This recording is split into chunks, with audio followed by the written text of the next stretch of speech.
Il a msaba msubi lo nzoto ya blo nzoto msu etelemi kaluka mo skinte temi bo. Il faut éviter trop boire, première des choses. Bon, lisono beta écoutez langa mo, hein, écoutez langa mo. Nazanga litangu nanga mo boy. Kananga itolingana minga kananga ijuna yaka memanga quelque part. Tomeli tanga no mina na ba midinga mikie ye banda kotiselanga tembo. Kotisa tembo. Ngamo pa na compter di tembo. Alembi ngabi. Yo wasoso amela talinga kana obina. Bina ka yo mambu na sala yo karinyo. Wala ngamote ma binzambe uloko kufa nga te. Yo karinyo mambu na ko sala yo lelo. Na binzambe na kufa kaka. Izoka na ngopete. Tokota asimbaka téléphone bwe. Alala ti na tongo na 7h. Petanga wala muka 7h. Alinga bandaka ko se excuser ka boy koko babeta so porte notel to bimi. Na toni na bi mobile ngo sala na bimi saint sauf na vimbi te eloko abanda ko se excuser.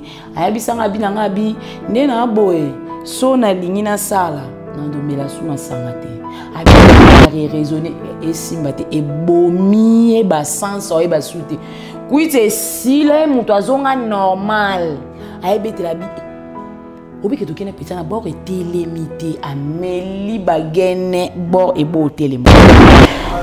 Coucou à tous mes abonnés partout dans le monde. J'espère que Héroyo Batastet bano na kayu ba yo kango anti stress na bino yo. Héro bato Europe. Toi na dans même heure. Héroyo bato ya babiso awa misuka abo to zaza ka to tala kaka. Merci na bato nyonso oyo balingara Moskila sexy boy Camille l'esprit toujours ka na kati ya magazine pesa elenge kotisi biso pena na kati ya muzino ya comprendre moi sindengaza pesa elenge biso pa na kati ya gynéco et comme si biso vraiment na niveau moko boy na biso bino suka na niveau merci beaucoup na bato nyonso oyo balingara Moskila sexy na bato nyonso oyo vraiment bazwaka na bango to amonika notification côté leke Moskila sexy aboki émission avant de vraiment attentivement apesinga vraiment mato inae azo yoka vraiment zolanda Moskila sexy lobinini Moskila sexy zolobani azo expliquer nini. Merci vraiment la bato wana parce que ko vanda vraiment esquisse temps ebele pe ko utiliser ba forfait na pour Olanda mutu eza vraiment facilité pour ebele so Monica zappé donc ezo tala kutata été donc bino bozo vraiment temps ya ovanda na Moskila sexy pe bo solo li vraiment bien bossa. Donc merci na bato wana nyonso balinganga. Merci beaucoup à mon boss David Kanyama mon papa. Merci beaucoup. Nanya so sala pour na petit na yo donc nga pe na no sala ka mambo bando sepelisa yo na bando yaka na ba émission mo bando porter ba implice na ba vie na bino quoi na ba vie de couple implice au vanda pe Moski à sala émission otali obina kati émission Moski pour retenir quelque chose ba makele la wenzo yaka na tata émission ici le comprendre l'oroté à part kaka à peut-être épaissora soif. Et puis après un moment et que mais tant que la émission Moski robaté Moski n'engaza boy azolo baboy mamba lobi pesa vrai. Donc na sala vraiment fort ya ko pesa message moi eko bon na sala fort ya pesa mutu message ya ko comprendre facilement. Ils ont dit que non yebi so moni position pesa ke lengi faut pesa ka sima. Oh wana yonde pesa ko lengi ngate. Biloko wana na iso kalami telefone yana fimbwa na YouTube. Foto bengana ka bango nyonso. To ando bengana bino te yande bato bakisane impis na ba vie na bango yo pesa bango moni mama siba papa sala bo mwana wana ba débutante. Wana bozana obana mike bino pona bino sans tabou ezaka mama aussi bana kaka. Yo ko expliquer mutu nzoto ndeza. Yo ko kota na gynécologie to te ya mutu nzoto basi bana ebele lo ba bungi Poni te ko vanja ta bana ko te ya bango bino zaka oh calamité na yana fimbu na kota vraiment na mama na fimbu bino nyonso fona banda bengana ni po parce que bolekisi. Donc pour na bino sans tabou ezaka bongo, sans tabou ezelo musuté, sans tabou ezaka bongo. Vraiment. Sans plus tarder, to chité na sujet na biso ya lelo, sujet na biso ya émission lelo, sujet na biso eza gouma kasi. Sujet na biso eli mingi vraiment pour na ba jeune garçon. Hein, faut na bongama vraiment. Pour na ba jeune garçon te pour na ka ba papa pe bon. Sujet na biso ya lelo eza mingi pour na bana mibali, hein, bana mibali nde. Sujet na biso ya lelo eza vraiment pour na bango. Sujet na biso ya lelo ezali ces choses qu'il faut absolument éviter de faire avant les rapports sexuels. Il faut qu'on évite avant un rapport sexuel. Deuxièmement, il ne faut pas que ça. Le lot de so moni boze kiri moni ngano akoti saba stimulant et belé c'est qu'il y a un match na pourquoi. So moni omela masange belé boy soit omela mela. So landeli bien ana combat na soir. Le lo ba jeune garçon ba ki parli sous tata match mo ba poto meke fa triquer kaka. Ata match obeta match à quartier, obeta ka match ba match à loisir à dimanche fa triquer kaka. Ate lo moka ya vite fait limbele, il faut attriquer kaka. Nga bata bongo na mo oh nga na sepela na nga. Nga na sepela pour triquer match, yo triquer pour sepela sanga. Yo lingina sepela na re sepela. Ngana sepela nanga e lobby yo ngana toko kabwana biso siko yo lobby na yo na ba 20 d'âge déjà yo bandi déjà ko triquer match comme forcer nzoto po sepelisa kaka mwasi atonda raté faut pas ko forcer nzoto peut-être moto izo forcer nzoto ça même pas moi sa vie na yo donc onyo comme pour nesko tango zo mwasi ya vie na osko banti corps c'est lembi force ça qui trop ozo ko kalisute. Qu'est-ce que tu dois faire? Ah ben c'est biso abi. Souvent nous faisons pas attention à certains gestes que nous faisons avant le rapport sexuel et pourtant aussi petite que soit-il, ces attitudes ont des conséquences dangereuses sur la santé. Voilà donc 6 choses qu'il faut éviter avant le moment d'intimité. Première des choses, éviter trop boire.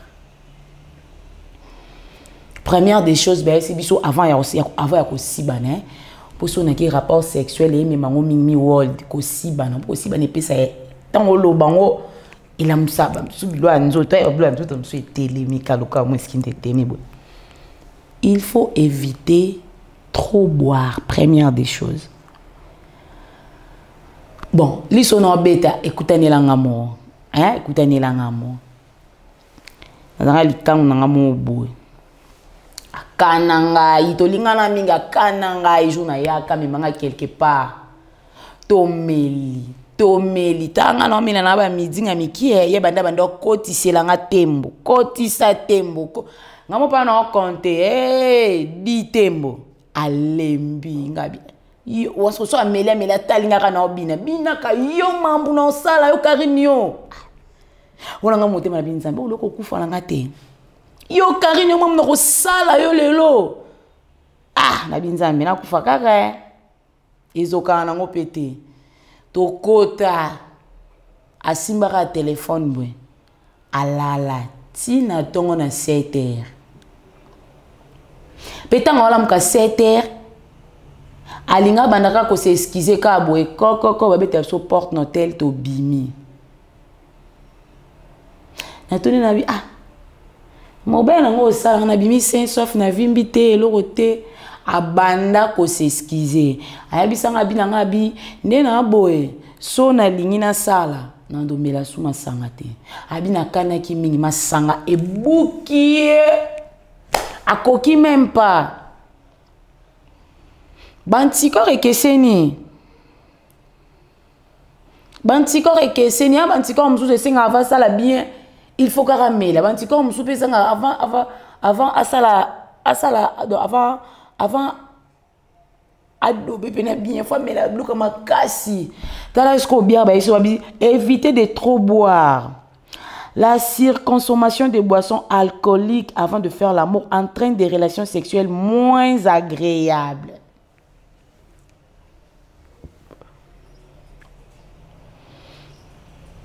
Rapport sexuel aussi, bani à tout côté, lu comme toi aussi, bana conscience. Yo do mon a bota mi on a 5 ans ça la maman boy et bien yo mon a sous les effets biloko.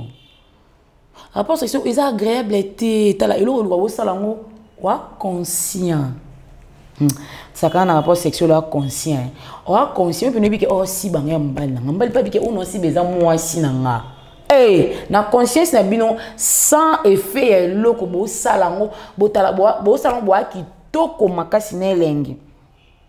La surconsommation de boissons alcooliques avant de faire l'amour entraîne des relations sexuelles moins agréables, puisque cela engourdit nos sensations. L'alcool réduit également notre concentration et notre coordination. On a besoin de basoli bien alcool pena et réduire concentration na oza sous concentrer donc il faut pousser yo éviter oza pousser par peut-être par effet morobo oza consciente na mambo sala.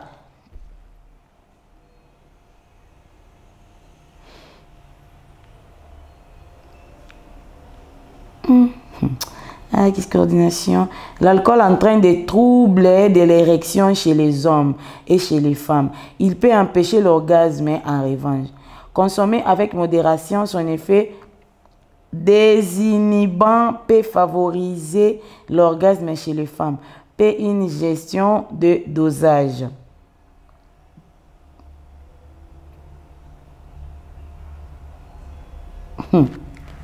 Nga mona hein. Muto Amelia Gene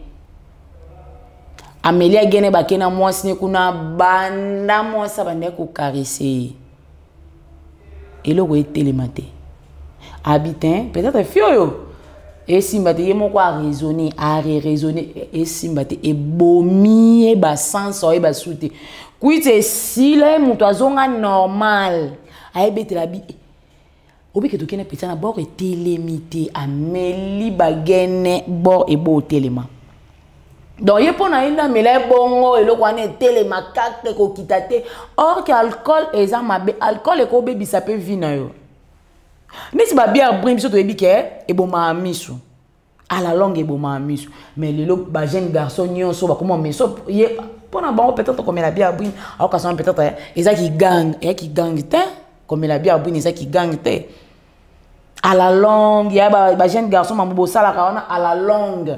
On est qui première chose, il y a quoi éviter. Première chose, il y a trop boire. Deuxième chose, éviter de se raser. Ben, si surtout éviter de se raser pendant les rapports sexuels. Se raser le parti intime juste avant un rapport sexuel augmente les risques de contamination, de transmission de maladies sexuellement. Waouh!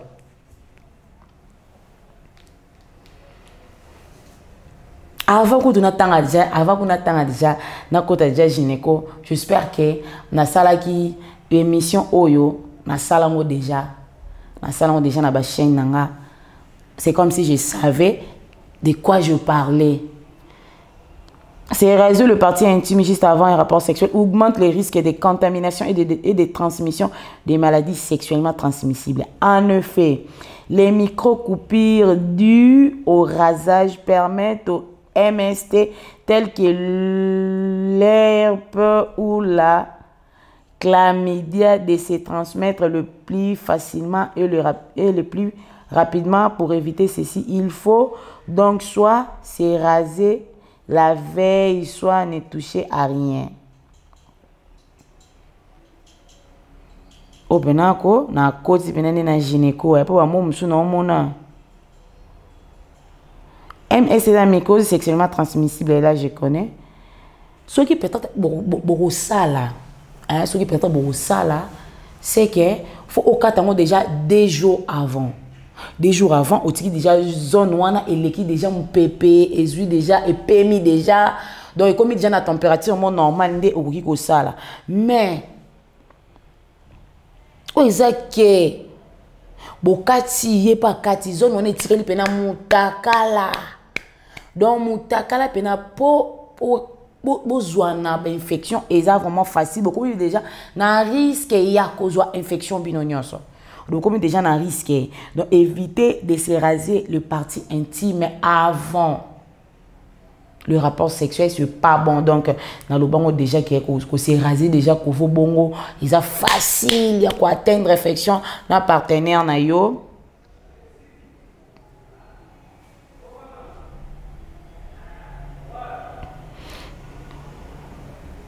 Ah bon? Ah, on a mon troisième des choses, bah, c'est éviter de prendre une douche avant de faire l'amour. Comment ça? Ah! Je n'ai quoi bon mabiso. Évitez de prendre la douche. Même si l'idée de faire l'amour juste après la douche peut être tentative, il faudrait en réalité éviter en effet lors d'un rapport sexuel. Il semblerait que notre odeur excite particulièrement notre partenaire. Ah, et influence alors notre capacité à atteindre l'orgasme et faire l'amour juste après avoir pris une douche serait donc un turn off pour notre corps. Il vaut mieux en partager une après. Non. On a bon habité mais nous avons vraiment d'accord dans côté. Il y a des filles oyo ata auto sur la sikoyo. So que lingo la faut asuro la rapport so asuro data yo moko a aussi lisona envie.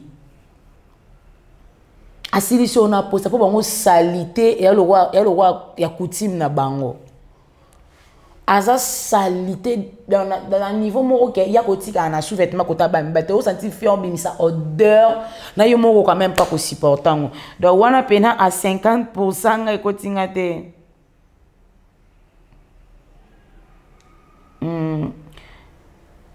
tu da ko chiter ne monsieur tikeli déjà suka to développant comme ça to kende ah bah il ne faut pas faire pipi avant il ne faut pas faire pipi juste avant de faire l'amour. Ah bon? Wana vraiment bosololi. Une vessie complètement vide entraînerait moins de sensations. Une vessie vide, wana vraiment basololi bien.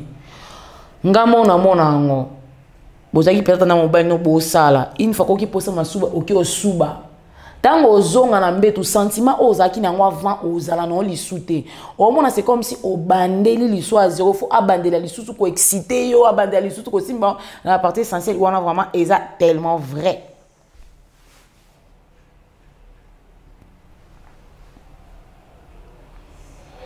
Une vessie complètement vide entraînerait moins de sensations. C'est pourquoi il faut éviter de faire pipi juste avant de faire l'amour. Bien sûr, si vous avez très envie d'aller aux toilettes, il faut le faire et éviter de se retirer trop longtemps au risque de faire une infection urinaire. Mais une vessie un peu pleine est également plus sensible, ce qui rendrait les relations sexuelles plus intenses pour les femmes. Ouais. Rose en a posa makasi. Rose en a posa makasi penza. Posa no peno senti pena que posa na yo wana eza makasi. Boza na partenaire na yo. Yo monaka eza na baba komba mususu mwasi na mbali ba bunda penza komba na mbetu ba siba na mwasi aizi pa mobali abi. Na oke suba mbali abi te suba ka wana. Donc un sentiment na vessie pesa ya kotonda bongo dans mobali a commis déjà likolo donc ma be kotaki déjà donc. C'est un peu ça, donc vous allez peine vessie vide, des arts vraiment bien, il faut vessie ça la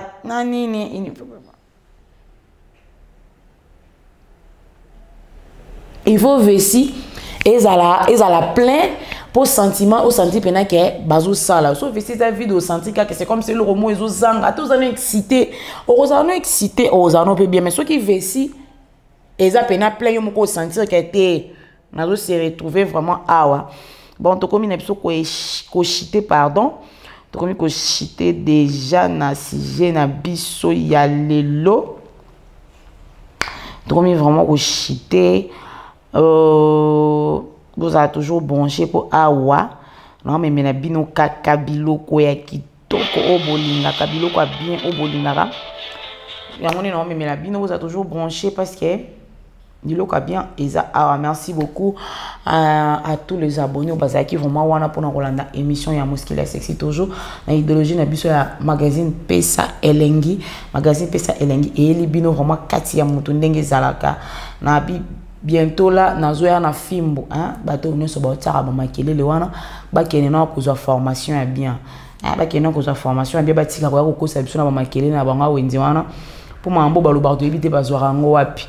Donc ils ont monté avant dîner quand bien yo kosa bato botika na ba mo pour na bino santa bo ils ont kaka ils ont pour na kaka ko lobaka mambo donc pas wana mamso yo lobezaka te kaka ba mambo to banda osala ngo déjà tant to kota YouTube ngo sika osala kaka mais tant to ozo conscience que ba internet to balandaka biso bazaka bazo bate balinga ba comprendre azo loba nini azo expliquer nini sujet na développement na conclusion na ba émission na bino ba sujet na ba développement ba conclusion e ba raté émission place e bani na place OK sou que les ba raté bo mo sa biso soni tim comme sou na lamka kana zwi nzete na bengani bino nyonso na YouTube na tikali peut-être ngamoko na luki ba mimito ezo sala nto tika na o nyonso sa mambo za raté na benga na bino kala mingi te ba abonné nyonso ya DKM Flash TV.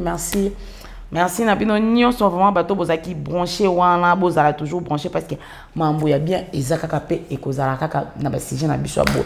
Je vous aime tellement trop. Bye bye.